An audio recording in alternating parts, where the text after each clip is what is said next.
Olá, muito bom dia para você que nos acompanha. Seja bem-vindo ao Aparecida Interessa ao Brasil. E eu convido você a conferir os principais destaques da nossa igreja nesta quinta-feira. E olha, por aqui a nossa equipe segue em Belém, trazendo os últimos destaques da COP30. A conferência está prevista para terminar na sexta-feira. E para trazer os detalhes para a gente, falamos agora com a jornalista Camila Moraes. Camila, bom dia. Bom dia, Gabi. Bom dia a todos que estão acompanhando o Aparecida Interessa ao Brasil. Reta final mesmo da COP30, que foi um marco na história das COPs e aqui no Brasil, essa acolhida tão calorosa do povo paraense. A gente está nesse lugar bonito aqui que foi colocado esse globo também para a gente ter consciência que se não cuidarmos do planeta Terra, em breve a existência humana será comprometida. Eu conversei agora há pouco com o Carlos Nobre, grande pesquisador, cientista, está no grupo de cientistas aqui da COP30, fazendo os seus relatórios, os apontamentos, e ele disse que esse limite de 1,5 grau de limite de aquecimento do planeta Terra já é muito grande, que nós precisamos diminuir esse limite urgentemente, abandonando de fato a utilização de combustíveis fósseis, fazendo a transição energética, preferindo sempre as fontes limpas, porque há um comprometimento já e pode se tornar irreversível. 2045 pode ser já uma data limite aqui do planeta Terra. Então, os cientistas reunidos, eles fazem esse alerta para que possamos, de fato, controlar o aquecimento global, e isso envolve desmatamento, transição energética, utilização de combustíveis de fontes limpas e toda uma articulação. A COP30 deve acabar entre sexta e sábado. A expectativa para o Acordo de Belém, que será firmado e será um marco na história climática do planeta, e essa expectativa, então. Ontem teve uma entrevista coletiva logo no fim do dia, após vários encontros bilaterais do presidente Lula com o seu grupo de negociadores, que são aqueles que fazem os acordos, que conversam, que sentam à mesa com os outros países, porque esses encontros têm a finalidade de estabelecer metas, de firmar parcerias, pensando no cuidado com o planeta, então envolvendo a proteção dos oceanos, do solo, dos animais. E o presidente Lula estava nessa entrevista coletiva, acompanhado do presidente da COP30, André do Lago, e também da ministra do Meio Ambiente, Marina Silva. O presidente Lula disse que nunca se viu uma articulação social tão grande como a que foi feita aqui no país. Então, essa mobilização também serviu como uma pressão política e uma pressão da sociedade com os ministros de Estado que estão presentes aqui na COP30. Esse marco na história se deve também às articulações. E aqui a gente destaca a articulação da igreja, que esteve presente nesses dias todos por meio da Repan, das pastorais sociais, do movimento Laudato Si, da própria CNBB, das diversas comissões episcopais que se fizeram presentes aqui nesse dia. Ontem, a ministra do Meio Ambiente, Marina Silva, ela fez um anúncio de 1 bilhão de euros que serão oferecidos pela Alemanha ao financiamento para a proteção de florestas tropicais. E a Marina Silva fez essa declaração nessa entrevista coletiva, a gente separou para vocês assistirem.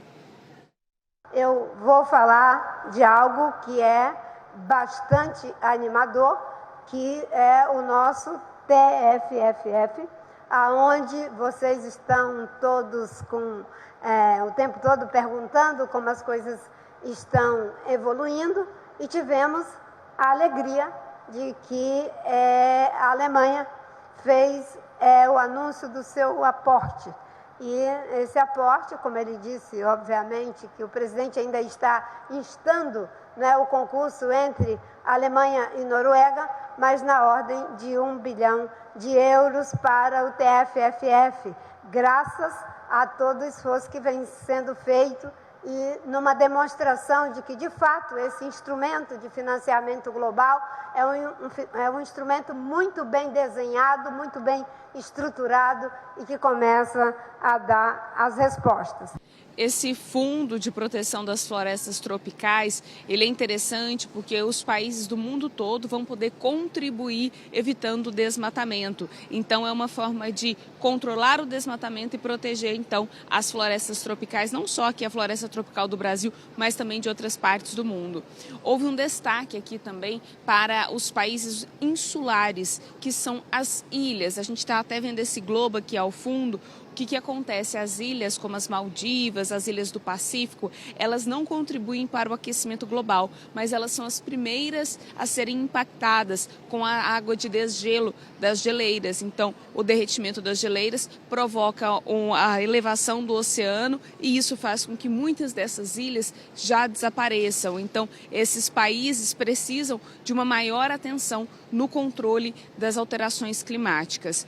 Um outro ponto que foi muito abordado aqui, inclusive hoje está sendo falado também, é a questão das mulheres que se tornam mais vulneráveis diante das alterações climáticas. Mulheres, as adolescentes, por isso a proteção também das pessoas mais vulneráveis, dos países mais vulneráveis, e aí a questão do gênero também se tornou uma prioridade na luta pelo equilíbrio climático e na contenção das alterações climáticas. Expectativa desse documento ser apresentado entre hoje e amanhã, o Acordo de Belém, que fica para a história com o nome da capital do Pará, o nome de uma das capitais do Brasil. Eu sigo por aqui acompanhando a COP30, a reta final. Hoje, ao longo do dia, a gente ainda entra na programação da TV Aparecida com todas essas informações. Gabi, volto com você no estúdio. Tá certo, Camila, muito obrigada pelas informações, uma ótima reta final de cobertura para todos aí. E olha só, você que nos acompanha, também quero agradecer a cada representante da família dos devotos que contribui com todos os projetos sociais do Santuário Nacional. A gente está falando, né, sobre o cuidado com a casa comum, o cuidado com a vida, e você também faz isso ao estender a sua mão, a nos ajudar a levar a esperança e também a transformar a vida de tantas pessoas que são atendidas pelo nosso projeto. Muito obrigada pelo seu sim e que a Mãe Aparecida continue abençoando você e toda a sua família. E a Diocese de Itapeva, em parceria com a Secretaria Municipal de Cultura, está com uma exposição das obras do artista Cláudio Pastro. Os fiéis podem visitar as obras na Casa da Cultura da cidade de Itapeva. Vamos conferir um pouquinho do que pode encontrar nessa exposição.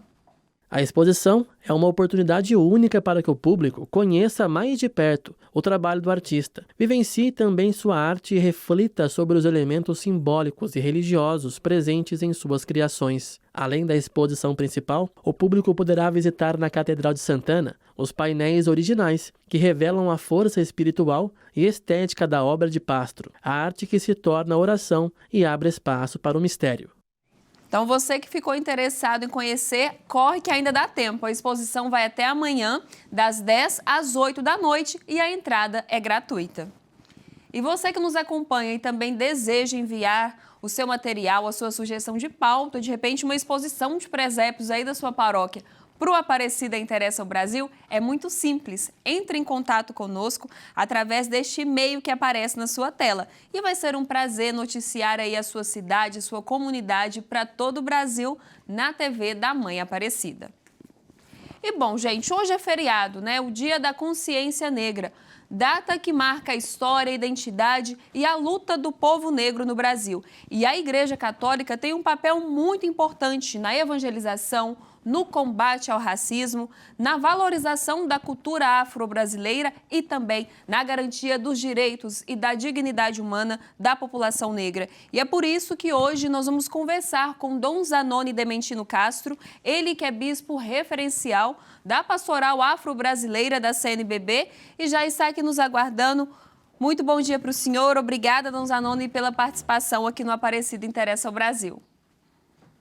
Bom dia, saúde e paz. Que bom poder estar nesse dia tão bonito, tão valioso para o nosso país, momento em que nós temos consciência da nossa origem, da nossa missão, da nossa fé, chamados a dar uma resposta bonita no Dia Nacional da Consciência Negra. Que bom.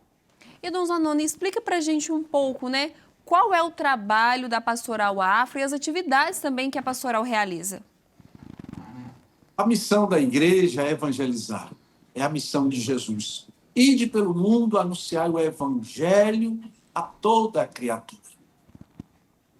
E o próprio Jesus disse que o Espírito do Senhor está sobre ele para anunciar a boa nova aos pobres, a libertação dos cativos, o ano da graça do Senhor. A maioria absoluta do nosso povo brasileiro, 52%, 53%, 56%, aqui na Bahia tem 70%, alguns lugares 80%, municípios chegam a mais de 90% de afrodescendentes. Como ser fiel a esse mandato de Jesus? Cuidar, zelar, pastorear, evangelizar essa gente. É a missão de Jesus. A pastoral é compreendida como a evangelização no seu sentido mais próprio.